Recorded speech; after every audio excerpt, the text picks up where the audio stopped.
ఈ మధ్య అయితే అందరికీ వైరల్ ఫీవర్స్ ఎక్కువగా వస్తున్నాయి కదా. సో వైరల్ ఫీవర్ వచ్చినప్పుడు మ్యాక్సిమం ఫుడ్ అవాయిడ్ చేయండి. ఫుడ్కి రీప్లేస్లో ఇప్పుడు నేను చూపిస్తున్న ప్రాసెస్ని మీరు కూడా చేసి తినండి. ఇది హెల్త్కి కూడా మంచిది.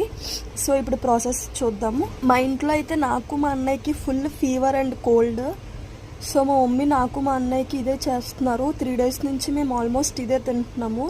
సో ఫస్ట్ అయితే ఒక ప్లేట్లోకి కొంచెం రైస్ తీసుకోండి. అలా ప్లేట్లోకి తీసుకున్న రైస్కి ఏమైనా డస్ట్ ఉంటే కొంచెం చెరగండి. నెక్స్ట్ స్టవ్ మీద ప్యాన్ పెట్టుకొని ఆయిల్ లేకుండా ఈ బియ్యంని పచ్చిగానే ఫ్రై చేయండి. అవి చాలా ఎక్కువగా ఫ్రై అవ్వాలి, అలా మార్చేయకండి. డీప్ ఫ్రై అయిన తర్వాత చల్లారి పెట్టుకోవాలి.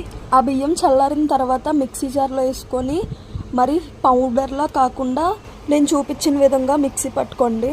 ఇప్పుడు స్టవ్ మీద ఇంకొక ప్యాన్ పెట్టుకొని అందులో వాటర్ యాడ్ చేసుకోండి. వాటర్ ఫుల్గా బాయిల్ అయిన తర్వాత కొంచెం సాల్ట్ యాడ్ చేసి మనం మిక్సీ పట్టుకున్న పౌడర్ని కూడా అందులో యాడ్ చేసుకొని ఉడకనివ్వాలి. నేను చూపిస్తున్న కన్సిస్టెన్సీలో మీరు కూడా చేయండి. అంతే గైస్, ఫైనల్గా రెడీ అయిపోయింది. బౌల్లో తీసుకొని లెమన్ స్క్వీజ్ చేసుకొని మనం తినేయడమే.